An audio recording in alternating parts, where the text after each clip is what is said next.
The mission begins. The stars above Earth were calm, but hidden among them, a silent ship floated in space. It was shaped like a silver tear, smooth and shining. Inside the ship, everything was quiet, except for the soft hum of alien machines. A young alien named Elara stood in front of a large glowing screen. Her skin was pale blue, and her silver eyes sparkled like moonlight. She looked almost human, but she wasn't. She belonged to a race known as the Velari. The Velari were intelligent, cold, and without emotions. They believed emotions were a weakness. Elara was chosen for a special mission. She was going to Earth. "You must not speak of your real purpose," said a voice from the screen. It was the elder leader of the Velari Council. "You will observe the humans. Learn how they live, how they think. Report everything. But remember, Elara." "I know," she said quietly. "No emotions, no contact. Just observe." The elder nodded. "Good. Your journey begins now." A light flashed, and in seconds, Elara was inside a small room on Earth. She looked around. It was a human bedroom. Posters on the wall, a soft bed, books on a shelf. She had taken the place of a student in a small town, with fake papers and a new identity. Her mission had started. The next morning, Elara walked to her new school. She wore human clothes, jeans, and a hoodie.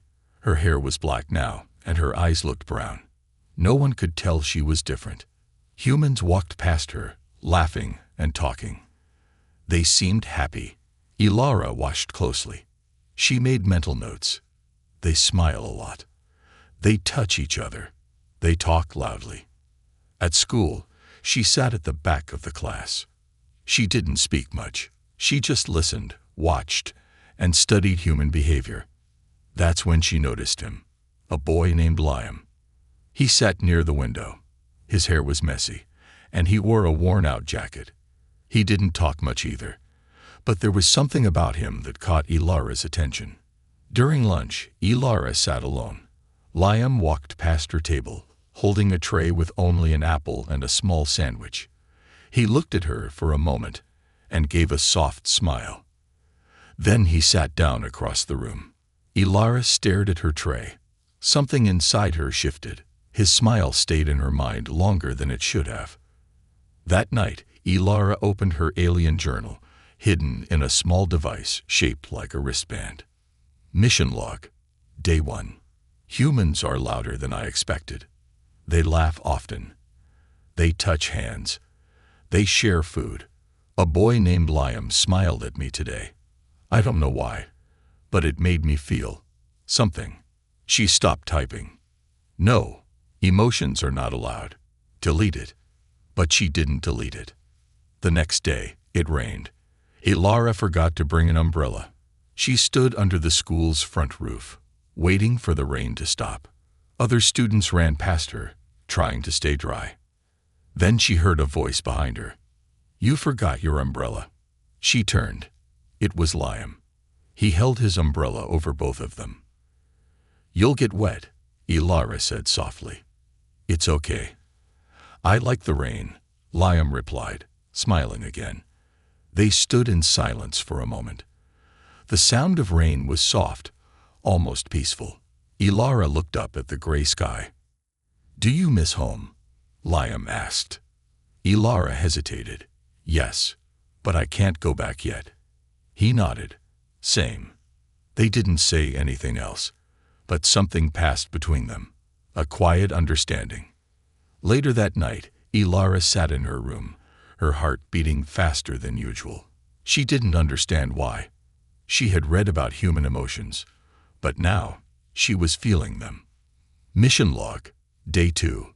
Liam shared his umbrella with me. He asked if I missed home. I said yes. I lied. I don't have a home on Earth. But when he stood beside me in the rain, it felt like I did. Elara stared at her screen. "What is happening to me?" she whispered. In the dark corner of space, far above Earth, the Velari Council watched her logs. "She is starting to feel," the elder said. Another council member frowned. We must keep watching.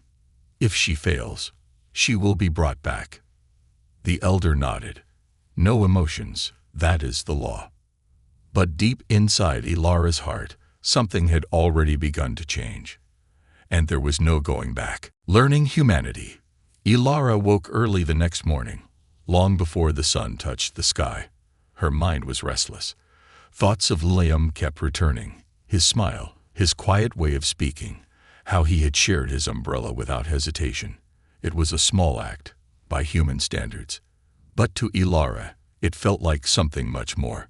She sat by the window, watching the soft blue light of dawn stretch across the rooftops. A cat walked along a fence.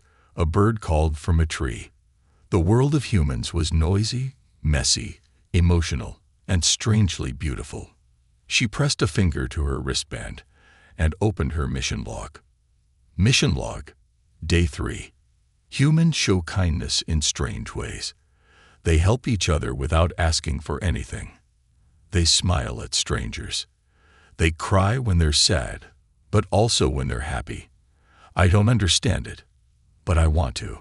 She paused before saving the entry. Her finger hovered above the send button. But this time, she didn't send it to the Villari Council. She stored it privately. At school, Ilara was different. Not in appearance. Her disguise still worked perfectly. But in energy, she was no longer only observing. She was feeling her surroundings in a new way. She noticed more. A teacher rubbing his tired eyes, a girl hiding tears behind a book, a group of friends laughing loudly in the hallway. And she noticed Liam. He was sitting under a tree during lunch, away from the noise. His jacket was still too big for him, and his notebook rested on his knees as he sketched something. Ilara approached slowly. "May I sit here?" she asked. Liam looked up, surprised, then smiled. "Sure." They sat in silence for a few moments, the sound of leaves moving gently above them. "You like to draw," Ilara said. He nodded. "It helps me think. Sometimes the world feels too loud, you know." She didn't, not fully, but she wanted to understand.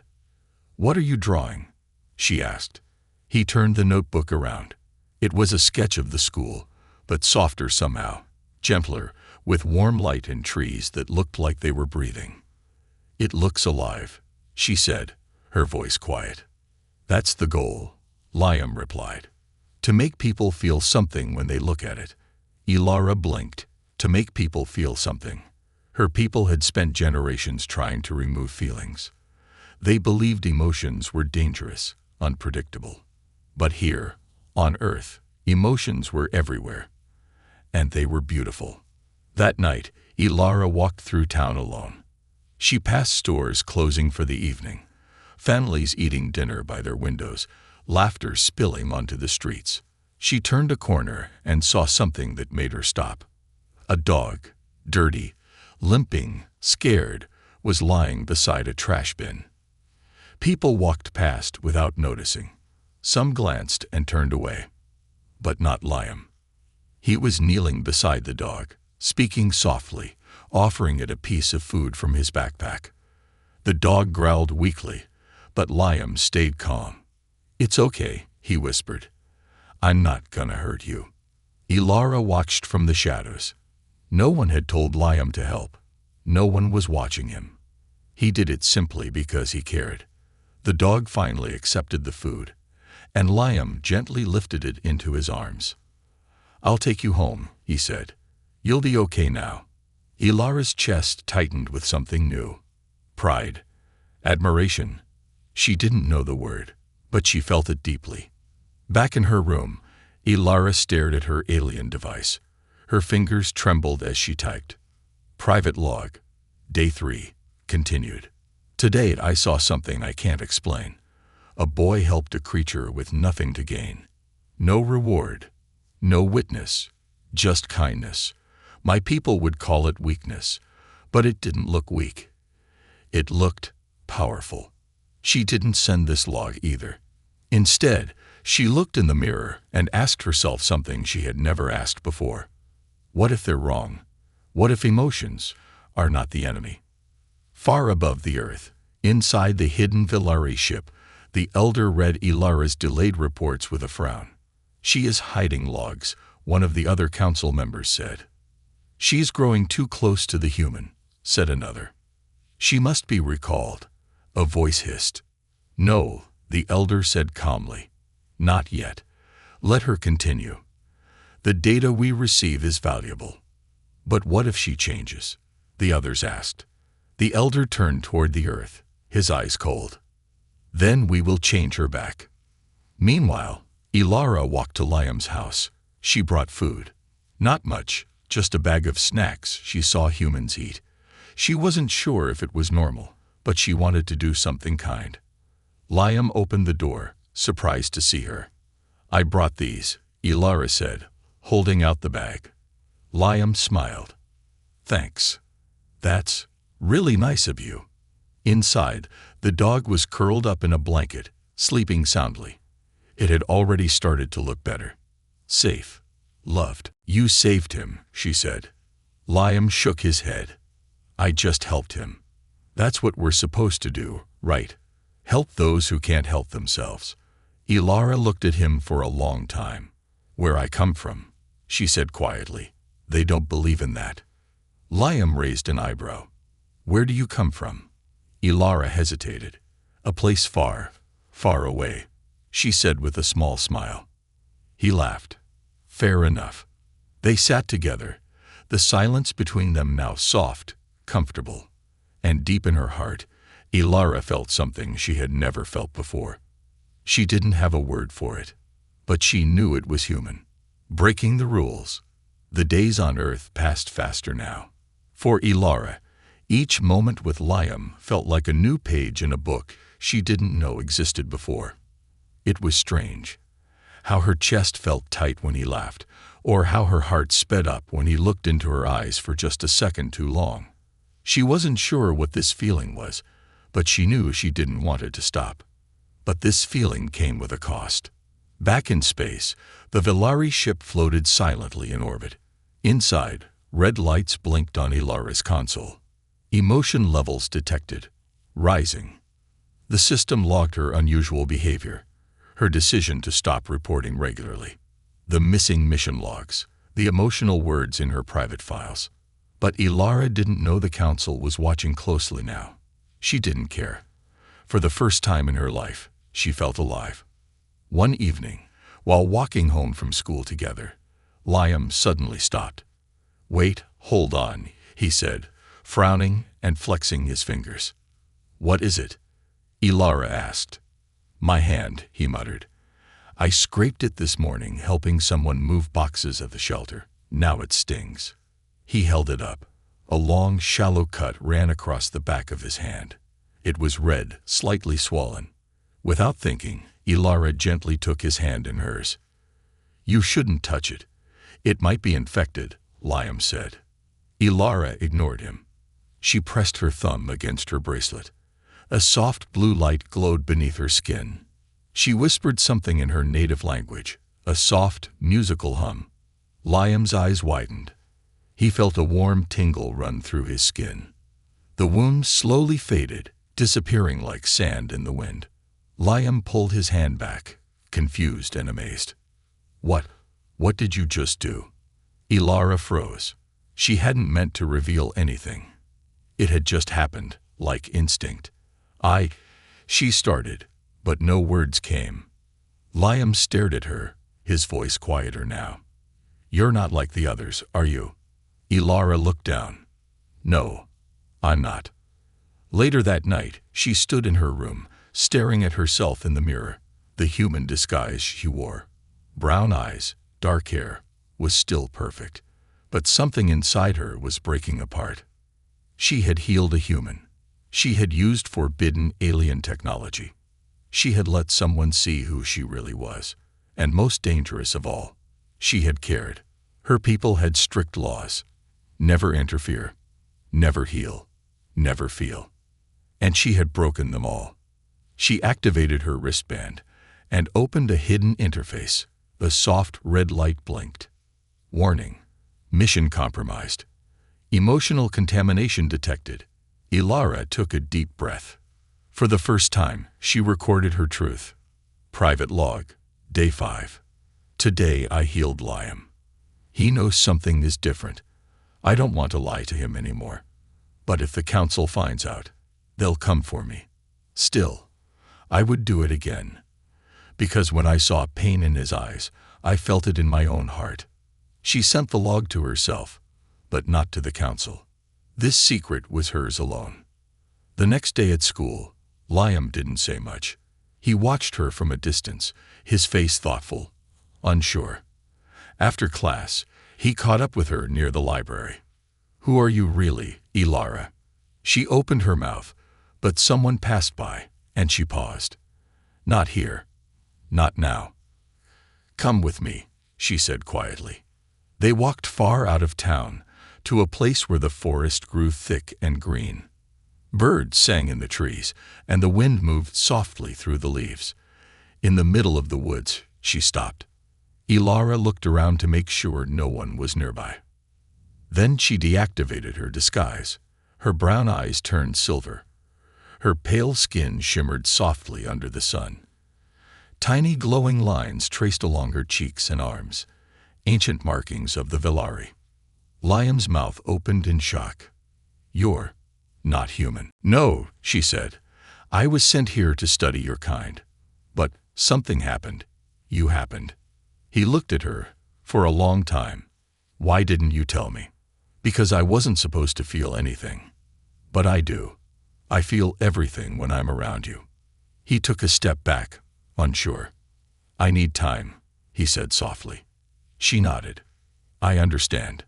That night, Ilara couldn't sleep. She sat by the window again, just like the first night she arrived on Earth. But this time, she wasn't just observing. She was hoping. But above the clouds, something dangerous moved closer. Inside the Velari ship, the Council had received full emotional readings from her device. She used healing tech, a Council member hissed. She revealed herself, another added. The Elder said nothing for a long time. Finally, he spoke. "Ilara has failed the mission. Send a retrieval drone. If she resists, erase her memory and extract her immediately." And just like that, her fate was sealed. Back on Earth, Liam sat in his room, staring at his healed hand. He had always believed in science, in facts and logic. But what he saw, what he felt, it was beyond all of that. And strangely, he wasn't afraid. He was worried. The next morning, Ilara woke to a strange sound outside, a high-pitched hum, faint at first, but growing louder. She stepped outside. A small silver drone hovered silently above the trees, sleek, smooth, deadly. It had found her. She turned to run, but it locked on. Her bracelet buzzed with a message in her native language. "You have broken the code. You will be taken." Her heart raced. She was out of time. Discovery and danger. The silver drone hovered silently above the trees, like a ghost in the sky. Its surface shimmered with invisible light, scanning the forest for its target. Ilara hid behind the tall oaks, her breath shallow, her heart pounding. They found me. The Council had acted faster than she expected. She tapped her bracelet, activating a field of invisibility. But she knew it wouldn't last long. Velari technology was strong, but the Council's drones were stronger, built to find and capture rogue agents, or worse, erase them. Her mind raced. Should she run? Should she surrender? What would they do to her? To Liam? Her eyes filled with panic at the thought. No, she couldn't let them find him. He had nothing to do with this. He had only shown her kindness.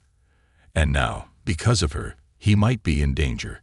Across town, Liam sat on a bench outside the animal shelter. The injured dog he'd rescued wagged its tail happily, now healthy and safe. But Liam didn't smile. His thoughts were heavy. He kept replaying yesterday in his mind. Ilara's glowing skin, her silver eyes, the way the wound on his hand had vanished like smoke. Everything about her was impossible. And yet she didn't feel like a threat. She felt real, true. The way she listened when he talked about his mom. The way she asked questions that no one else ever did. She had been more human to him than anyone else in years. But she was hiding now. And somehow, deep in his chest, he knew something was wrong. In the forest, Ilara ran, dodging between trees, jumping over fallen logs. Her feet barely touched the ground. Her mind kept flashing back to her time with Liam. His laughter, his sketches, his quiet strength. Was it worth it? The question burned in her chest. She knew the answer. Yes. Every second. The drone buzzed louder behind her. Suddenly, a second drone appeared from above, dropping fast. Ilara reached into her jacket and pulled out a small disc. She slammed it onto the ground, and a force field exploded outward with a flash, knocking both drones off balance. She didn't stop. She ran harder, faster.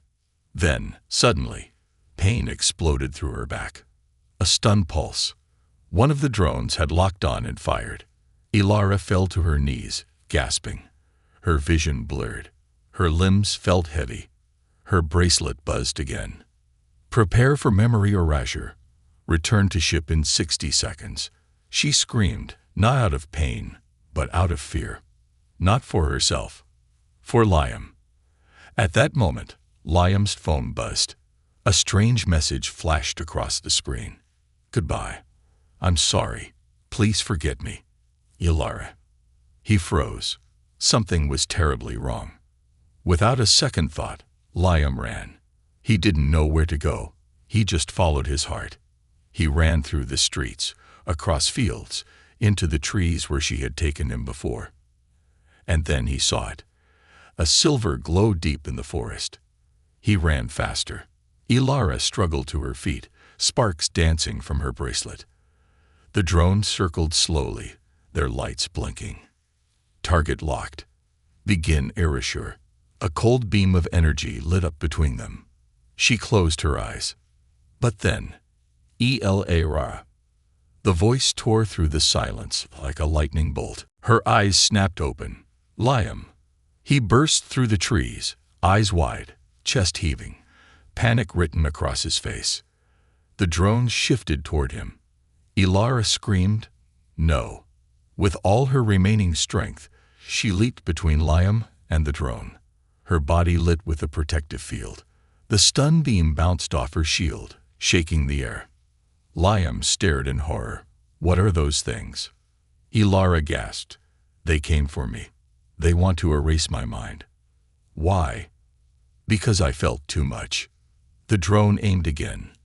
Liam didn't hesitate. He picked up a rock and threw it as hard as he could. It hit the drone's side.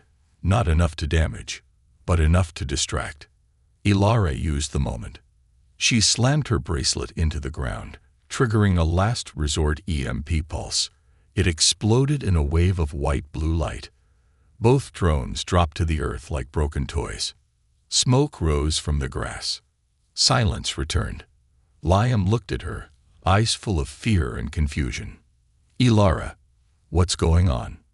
She collapsed into his arms, weak, shaking. I broke their laws, she whispered. I felt emotions. I healed you. I let you in. I cared. And now, they want to take it all away. Liam held her tighter. I won't let them. She looked up at him, her silver eyes wet. But you're just human. He smiled faintly. Yeah, and that's why they're afraid of me. That night, they hid in an old cabin deep in the woods. Liam lit a fire. Ilara lay on the floor, exhausted. Her systems were repairing slowly. Liam sat beside her. You don't have to be afraid anymore, he said. You're not alone. She blinked up at him. But they'll come back. Then we fight, together. Ilara reached for his hand. For the first time in her life, she understood what it meant to be safe. Not because she had power, but because someone saw her and stayed. Far above Earth, on the Villari ship, the council watched the failed retrieval. The elder's face was like stone. She resisted. She had help. Another hissed. From a human. They are bonding, a third said coldly. The elder's voice rang out like thunder. Then we must act fast. We will not lose her. He tapped the console. Send the collector ship. Bring her back, or destroy the connection. The choice. The air in the cabin was still. Outside, the wind whispered through the tall trees, carrying the scent of pine and rain. But inside, the silence was heavier, thick with fear, questions, and something else neither of them could quite name yet. Ilara sat on the wooden floor beside the small fireplace Liam had built. Her glowing silver eyes reflected the soft flicker of flames. Her body was slowly healing, her systems recovering from the drone attack, but something deeper inside her still trembled. She wasn't afraid of the council anymore. She was afraid of losing. Not her mission, not her identity. Losing him. Liam sat across from her, staring at the fire. His fingers were locked together tightly. He had so many questions, so many thoughts. His world had flipped in a matter of days. The quiet girl he thought he had met, shy, mysterious, was an alien. From another world, sent to spy on his people. And yet, she had chosen to protect him. She could have run. She could have let the drones take her. But she didn't. And that meant something. Something huge. He looked at her, watching the way she studied the flames like they were something sacred. Like warmth was still a new feeling for her. Ilara, he said softly, why me? She turned slowly. What do you mean? You were supposed to just observe, right? Study humans. So why? Why did you let me get close? Why me? Ilara didn't answer right away. Her voice, when it came, was almost a whisper. Because you were kind, when you didn't have to be. You didn't ask questions. You didn't push. You just let me be who I was. She looked down at her hands. You didn't see me as a subject. You saw me as a person. Liam felt something crack inside him. Not in a painful way, but in the way a wall cracks when sunlight finally breaks through. Later that night, Ilara sat outside, her knees pulled to her chest. She looked up at the stars. Somewhere up there, her people were watching, planning, hunting. They wouldn't stop. Not until she was gone, or changed. The council had tools far worse than drones. There was the memory cleanser, capable of wiping years from her mind in seconds. They would erase everything. Earth, Liam, feelings, kindness. She would wake up back on her homeworld, empty, emotionless, just like they wanted. Just like they were. Her wristband blinked red. New message. Surrender now. Final warning. She didn't answer. Instead, she pressed the band gently and whispered to herself, I won't go back. Not like that. Behind her, Liam walked out of the cabin. He had 2 cups in his hands, one of hot tea, the other water. He handed her the tea and sat down beside her. Still watching the stars? He asked. She nodded. They look different from here. How so? They're not cold. On my planet, stars feel distant. Here, they feel like they're listening. Liam chuckled. That's poetic. I'm not trying to be. I know. That's what makes it poetic. They sat in silence for a while. Then Liam leaned back. So what now? We can't run forever. Ilara nodded slowly. No. And they're getting closer. Liam turned to her. Then let's stop running. She looked at him, confused. What do you mean? We go public. She blinked. What? You said they fear emotion, right? Human connection. If we hide, they'll win. But if we show them what humans are really capable of, if the world sees you and protects you, they'll have to stop. Ilara shook her head. They'll erase me, or worse, destroy everything. Liam's eyes burned with quiet fire. Then let them try. The next morning, Liam borrowed his friend's camera and laptop. He recorded Ilara in her true form, her silver eyes, her glowing skin, the quiet strength in her voice. She looked straight into the lens. My name is Ilara. I come from a place beyond your skies. I was sent to study humans, to watch without feeling. But something happened. I met someone. I learned kindness. I felt pain. I felt love. And now, I won't go back. Liam uploaded the video to the internet with the caption, "She's not human, but she might be more human than us." They waited, and the world responded. Within hours, the video went viral. People across the planet watched in shock, wonder, and awe. Some were afraid. Some called it fake. But many believed, and many supported her. #ProtectIlara began trending worldwide. People gathered outside schools, town halls, and news stations. They carried signs that said, "Aliens feel too. Emotion is not a crime. Let her stay." But not everyone was kind. Some groups called her a threat, a spy, a danger to humanity. Others demanded her capture. And above Earth, the Velari Council watched. "They've turned her into a symbol," one council member spat. "She has become a risk." The elder's voice was like ice. "Then we end this." He tapped a button. A new ship detached from the mother vessel. The Collector.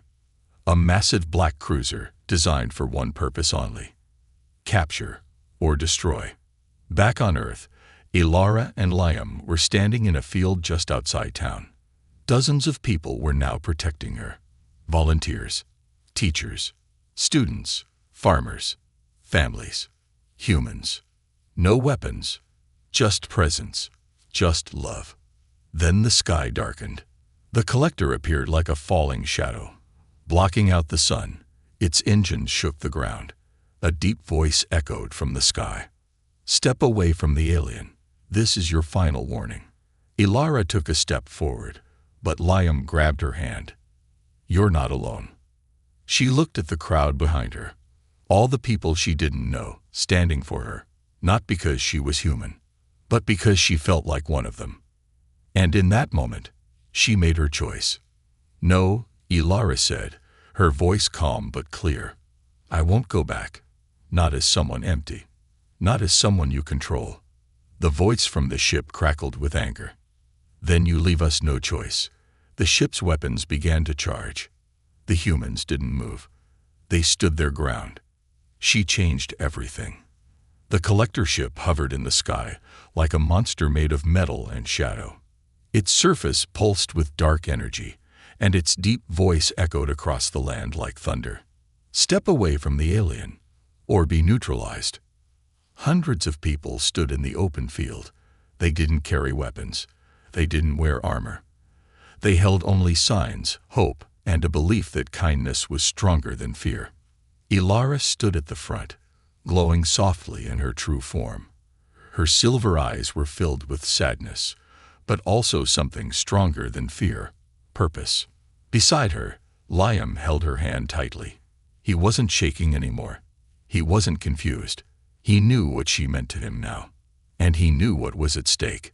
"I won't let them take you," he whispered. Ilara looked at him, her voice low but steady. "If they fire, run." Liam shook his head. "Not this time." Inside the Velari ship, the elder watched the crowd with a cold expression. "They are protecting her," one of the council members said, surprised. "Humans are emotional fools," another hissed. "No," the elder said quietly. "They are dangerous because of those emotions." He stared at the screen, at Ilara, small, glowing, surrounded by fragile creatures who stood between her and the might of an empire. "She has changed. She is lost to us." The elder stood, prepared to fire. On Earth, the ship's underbelly began to open. The bright red light filled inside its core. People gasped. Some screamed, but no one ran, not even when the beam began to hum with power. Ilara stepped forward. "I have a message for the Velari," she said, her voice louder now, filled with emotion. "You taught us that emotions are a disease, that caring is weakness, but you were wrong. This," She held Liam's hand high. "This is strength." Her body began to glow brighter, the lines on her skin burning like stars. "You can erase my mind. You can destroy my body. But you can't kill what I've learned. You can't kill humanity." The ship responded with a warning. 5 seconds to fire. Liam turned to the crowd. "Everyone, link arms." They did, hundreds of them, shoulder to shoulder, a circle of protection. 3 seconds. Liam looked at Ilara one last time. "If this is it, I'm glad I met you." Tears welled in her eyes. "You showed me who I am." 1. The beam fired, but it never reached them. In space, the energy backfired inside the ship. The collector's core shook violently. Alarms blared. Back on Earth, the beam fizzled in midair and vanished like smoke. Gasps filled the field. Then silence. Then a voice. But it wasn't the elders. It was another Velari, a younger one, watching from a distant ship. "She's right," the voice said, broadcast to the entire fleet. "She changed. But maybe that's not failure. Maybe that's growth." Other voices began to speak up from different ships. She felt love. She chose peace. She risked her life for a human. She became more than Velari. The elders stood frozen. The council was silent. For the first time in generations, they were unsure. The collector turned. Slowly, it rose back into the sky. And then, it left. The clouds parted. The light returned. And the people below began to cheer. Liam wrapped Ilara in his arms. She collapsed into him, tears of relief streaming down her glowing cheeks. "You did it," he whispered.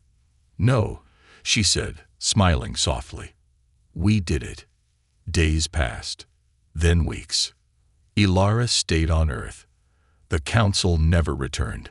Some believed she had become a kind of ambassador, proof that peace was possible, that empathy could bridge even the deepest stars.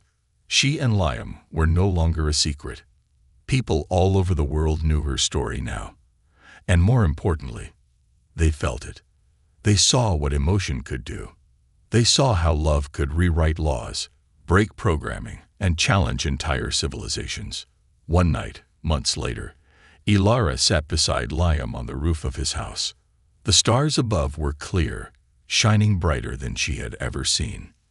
"Do you miss them?" Liam asked. "My people," she said. "No, not anymore." "Why not?" She smiled and looked at him. "Because I finally found my people." She rested her head on his shoulder, and for the first time in her life, she didn't feel like a visitor. She felt like she was home. Final log. Earth time, day 86. I was sent to study humans, to remain cold, distant, emotionless. But I learned something far more powerful than science. I learned kindness. I learned courage. And I learned that one person, one human, can change everything. Liam didn't just teach me about Earth. He taught me how to feel, how to live. And that is something the Council can never erase. A new beginning. 1 year later, the stars still shone in the sky, quiet and constant. But Earth was no longer the same. Everything had changed since Ilara stood in front of the Collector and refused to surrender. She had not only stopped a war that never began, she had lit a fire across the world. A fire made of curiosity, of compassion, of hope. Ilara now lived in a small house just outside the town, in a place filled with trees and open skies. It was peaceful here. Birds sang in the morning, and sunlight filtered through her window like golden waves. She still looked the same, tall, elegant, glowing softly in her natural Velari form, but she felt completely different. Because now, she was free. Free to feel, free to choose, free to love, and every morning she chose to stay. Not as a visitor, not as a spy, but as a part of Earth. Liam visited her often, almost every day. He brought books, food, music, anything he thought she might like. But more than anything, he brought laughter. The kind of laughter that healed. They had grown closer than ever. And though the world sometimes looked at them with wonder or curiosity, they had found something much more valuable than attention. They had found understanding. One afternoon, Ilara stood in front of a group of students at a new research center, one built in her name, the Ilara Institute of Human and Alien Understanding. The room was filled with young minds, human and non-human. The Velari had slowly begun to send others to Earth, not for conquest or spying, but for learning. Quiet ones, curious ones, like she once was. A boy raised his hand. His skin shimmered like starlight, and he had wide, curious eyes. "Miss Ilara," he asked, "what was the most important thing you learned on Earth?" Ilara smiled softly. She didn't need to think. "I learned that emotions are not weakness," she said. "They are our greatest strength." The students nodded, some scribbling notes, some just listening closely. "And I learned," she added, "that one human can change the future, just by being kind." Back at her home, Ilara sat on the porch, watching the sunset. Liam joined her with 2 cups of tea. They didn't need to talk much anymore. Sometimes silence was enough. But tonight, Liam had something in his pocket. "Ilara," he said quietly. She looked at him, her silver eyes soft. "I know you're not from here," he continued. "And I know I'm just a human." She raised an eyebrow, amused. "Just a human." He chuckled. "Okay, maybe more than just." He reached into his pocket and pulled out a small ring. It wasn't fancy, just a simple silver band, handmade from a meteorite that had fallen the year she arrived. "Will you stay?" he asked. "Not just today, but always." Ilara blinked. For a moment, the wind stood still. And then she smiled, the kind of smile that lights galaxies. "Yes," she whispered, "forever." Meanwhile, across the stars, the Velari Council had changed. The elder had stepped down. A new voice had risen. A younger leader, one who had once spoken out during the crisis. "We can't erase what we don't understand," he had said. "We must grow with it." The Velari now taught emotion in their schools. They spoke of Earth not as a target, but as a miracle. And they told stories of Ilara, the girl who broke their rules, and built a bridge instead. On Earth, life moved forward. Ilara and Liam traveled to other cities, speaking about kindness, unity, and the beauty of being different. They wrote a book together, The Space Between Us, which became a symbol of peace between worlds. And every year, on the day the collector left Earth, people lit candles across the globe, not to mourn, but to remember. To remember what happened when one alien opened her heart, and one human saw her not as a threat, but as a friend. Final log, Earth year +1. They once told me to observe, to remain distant, to avoid emotion. But I did the opposite, and for that, I have no regret. Because I found love in a place I wasn't supposed to stay, and in that love, I discovered who I really am. Not Velari, not human. Something new, something hopeful. I was sent to study humans, but it was a human who taught me everything. And now, I belong to both worlds. Forever.